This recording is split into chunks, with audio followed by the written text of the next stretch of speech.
இணைய நாமத்துக்கு மகிமை உண்டாவதாக. இந்த நாட்களில் கூட ஒரு வேத பகுதி வாசிப்போம். ஆதியாகமம் புஸ்தகம் 1ஆம் அதிகாரம் 3வது வசனம். தேவன் வெளிச்சம் உண்டாக கடவுள் என்று வெளிச்சம் உண்டாயிற்று. தேவன் இந்த இடத்துல படைக்கும் போது வெளிச்சம் உண்டாக கடவுள் என்று சொன்னார். அப்படியானால் அவர் சொன்னபடியே அப்படியே ஆயிற்று. அப்படியானால் உருவாக்க கூடாத ஒரு காரியத்தை தேவனால் என்ன செய்ய முடியும்? உருவாக்க முடியும்.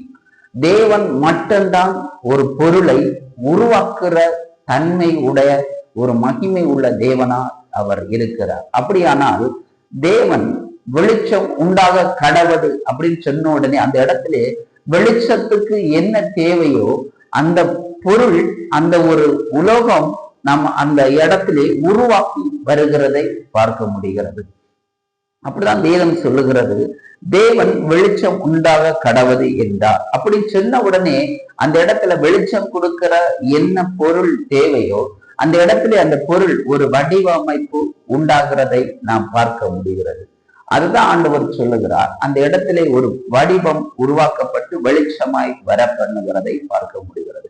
அப்படியானால் தேவனால் என்ன செய்ய முடியும்? ஒரு வெளிச்சத்தை உருவாக்க முடியும். நம்முடைய வாழ்க்கையிலே இருளா அடைந்திருக்கிறதா? நம்முடைய வாழ்க்கை இருள் அடைந்து நெருக்கப்பட்டிருக்கிறோமா? அப்படியானால் ஒரு வெளிச்சம் வரும்போது அந்த இருள் விலகி போகும்.